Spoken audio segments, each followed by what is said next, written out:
Good morning. Say good morning. Good morning. අද අපි ගමනක් යන්නයි හදන්නේ. අපි දෙන්නයි කෝ ආයිෂා. අද අපි තුන් දෙනා ගමනක් යනවා. ටිකක් දුර ගමනක්. හොඳටම පරක්කු වෙලා තියෙන 7 වෙනකොට එළියට බහින්න ඕනේ කියලා හිතන් ඉඳියට දැන් වෙලාව කීයද? 8:48යි.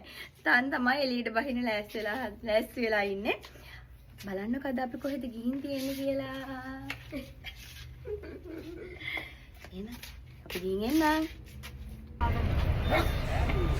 අපි ඉතින් බස් එකට නැග්ගා. නැගපු ගමන් ශනුට බඩගිනි කියලාත් කිව්වා. ඉතින් අපි කන්නත් අරගෙන දුන්නා. ඉතින් දැන් අපි මේ යන්න හදන්නේ මාතර මගේ සහායක ඩැනීගේ අද ෂොප් එක ඕපන් කරනවා. එයා මගේ බ්‍රයිඩල් ඩ්‍රෙසින් කරන්නේ. එයා තමයි මහල කරලා දෙන්නේ. ඉතින් අපි මේ යනවා.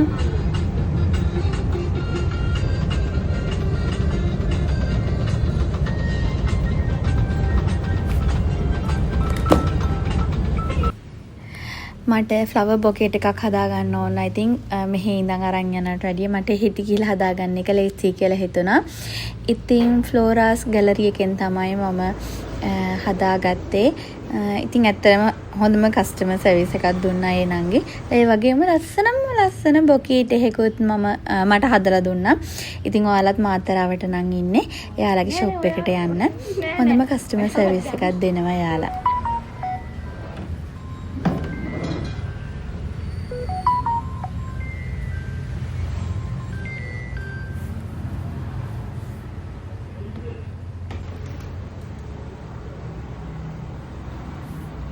මේ පේනවනේ අපේ මල් කුමාරි මල් බොකේ කතේ තියන් ඉන්නේ.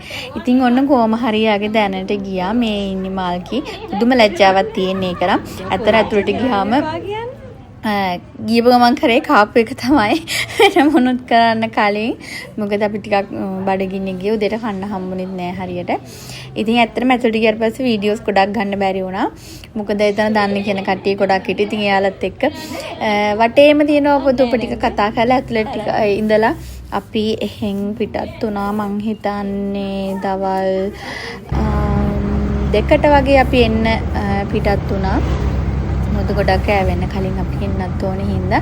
ඉතින් මට ඉන්නේ මොන්ටිසෝරි යනවා වගේ චූටි ළමයි දෙන්නෙක්. ඉතින් ඒ දෙන්නට හොගාන පොකුණට යන්න ඕනේ මම කියලා කිව්වා. මොනවා කරන්නද පොඩි උන්ගේ ආසාවනේ කියලා එක්කන් ගියා. හරිම අමාරුවෙන් දෙන්නව නම් එළියට අරගත්තේ. මොකද මට හිතුණා දෙන්න තනියම ගියා නම් එහෙම මේ මුහුද ඇස්සේ තමයි ඉන්නේ. බොහොම අමාරුවෙන් ඇඳුම් ටික තෙමා ගන්න නැතුව කොහොම හරි කරලා ගොඩට අරගෙන ආවා. ඉතින් මගේ එක දවසක් ගෙවුනේ මෙහෙම තමයි.